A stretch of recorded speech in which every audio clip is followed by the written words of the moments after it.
Panel. Rights are not created in societies in a vacuum. Societies do not create rights for the sake of creating rights. Society creates rights for the advancement of the interest of the most number of people within societies. So to the extent where we show you that our model serves the interest of the most number of people in society, it is justified to overturn the individual autonomy of the woman within this context and heavily incentivize her to do such.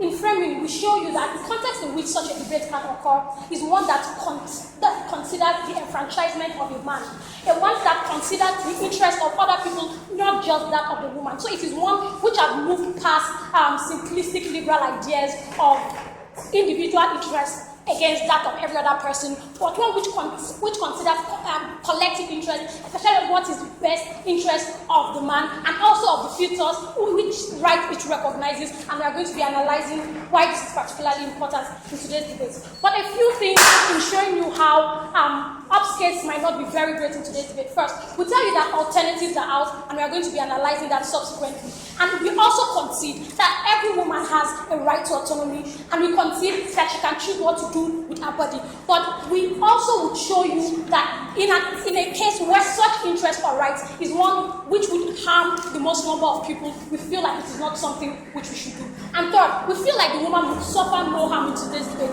because every cost which would arise which she might incur as a result of carrying such child or giving birth to such child are things that are going to be covered. We are going to be analyzing this in our framing.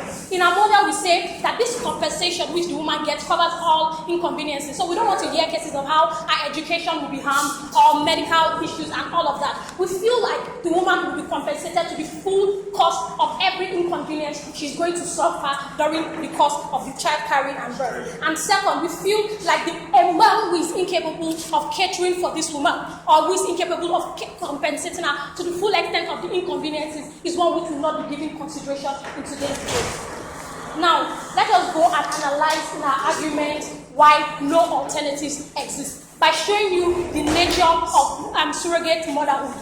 A woman, the alternative which they have to come and defend is that of abortion. Because what you do when you take a child out of the womb of his mother within like a month or 2 months after the discovery of that child is tantamount to abortion. Because the woman who would then become the other surrogate mother, because she might feel like the man cares so much about having a child, why not have some other surrogate mother?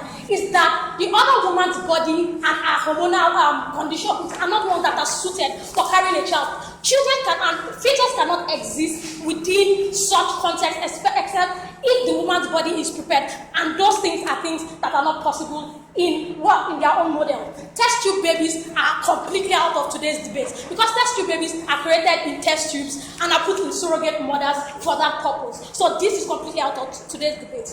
Now let us analyze why it is particularly legitimate for us to pursue this course. We feel like an interest confers rights. So for the fact that I have an interest in a thing means that I automatically have a right to that thing. Especially, we are going to be analyzing to you the pluralistic nature of the interest on our own side of the house as opposed to the singular nature of the right on their own side of the house. So we feel like childbirth is not one without pluralistic consideration. Because a woman did not fertilize the egg that made the baby in the first place. The woman was not the only one who considered to the creation of the baby as at the time it was created. So there's another individual who must be given consideration, another individual who has interest, and another individual who requires protection in today's debate. Second, we feel like the man has an interest. Aside the simple contribution of his sperm to the creation of this baby, we feel for the fact that the man is emotionally invested means that he also has to be given consideration. What these guys do on their own side of the house is that let's get the baby out if the woman doesn't want it, completely ignoring what accrues to the man. Emotional inconvenience is something that cannot be measured, and emotional investment of a father in his child is something that cannot be measured. And let us also analyze how communities are also ones who have stake at this. But first, closing. All right, Tobi, when you consent to having sex, do you consent to every other thing that comes with having sex? Tayo, this is ridiculous. When you consent to having sex, you know that there might be some things that happen as a result. So whether or not you consent to having sex is even out of today's debate. We agree that the woman might not think she might even get pregnant. But for the fact that a child is created and there are other individuals whose interest is vested in in that child, we feel that it's particularly important to protect the interests of those individuals. We even assert that the fetus has a right to meaningful existence. The fetus has a right to come into this world, but this is something that is denied the fetus and something that is denied the father of the fetus at the point where the woman aborts the child or rejects having the child in the process. Now, let us make a comparative in today's debate, a prioritization of what is in the best interest of the most number of people, because this is essentially what this debate boils down to. Do we prioritize the interest of a single person over and above the interest of more people, people who are emotionally invested, people who ought to have a shot at life? The fetus, in this case. To the extent that states are allowed to conscript people as long as their interests would be diametrically opposed to the most number of people, we feel like it is valid for states to compel this to happen in today's debate. To the extent that an individual's autonomy can be vitiated or violated where it affects the interest of the most number of people in today's debate, we feel like on our side of the house, we give more responses, and we serve the interest of the most number of people in today's debate. And in the best case, we feel like the woman will not be harmed. Like we already analyzed in our model. Education, whatsoever emotional imbalance or thing that she might even want to assert, we feel like no harm comes to her when compensation is heavily given to her.